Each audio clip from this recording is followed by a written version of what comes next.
Hi everyone, welcome back again this week.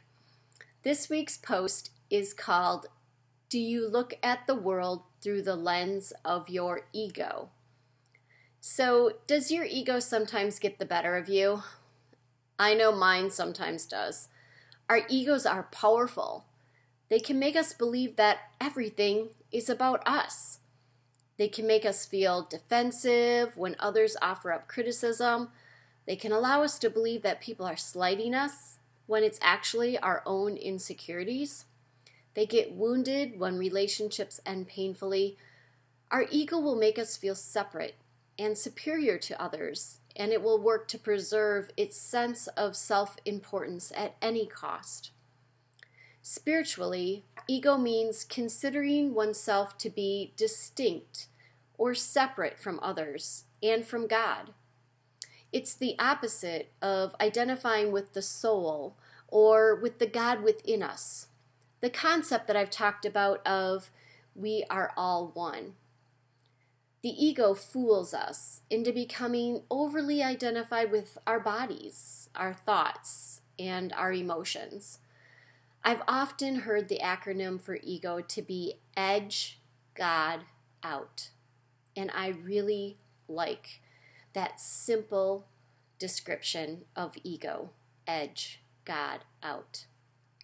The ego identifies itself as just a physical body that is born and dies, instead of seeing ourselves as spiritual beings that are having a human experience.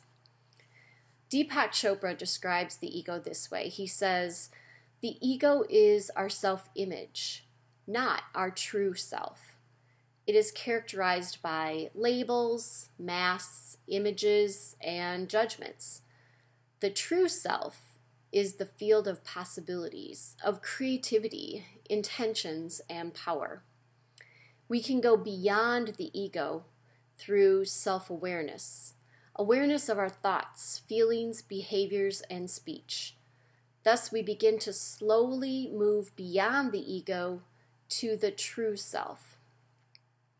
Deepak describes the coats, the hats, the masks that we wear to, in essence, hide our true self. And I've talked about those things in some of my previous blog posts and encouraged us to take those coats and those masks and those hats off. I believe that awareness is a huge step toward making any type of shift. Paying attention, being mindful of how we feel, what we are thinking, what we are saying, and how we are behaving and why. Just having awareness, just paying attention, causes a big shift in our response. Self-inquiry is also an important tool when being mindful, working to understand, to be curious about what we are feeling and thinking and why, and then working toward accepting it. Once we understand and we accept, then it no longer has a hold over us. It helps me to remember to not let my ego make decisions for me. Instead, I work to let my higher self make the decisions.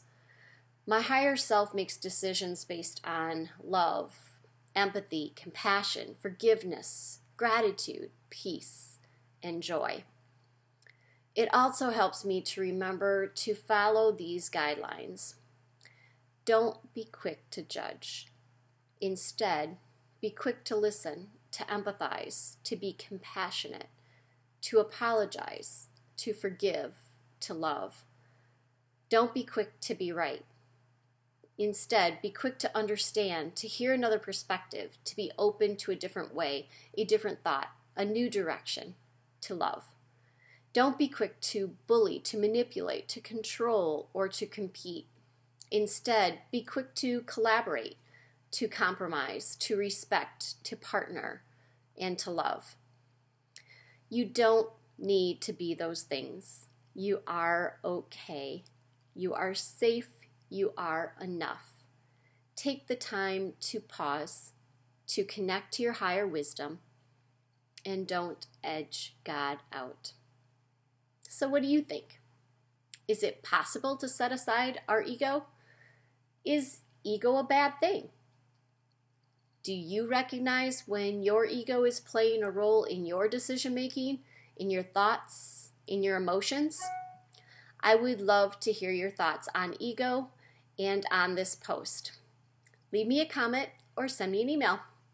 In the meantime, I hope you have a fabulous week, and I look forward to joining you again next week.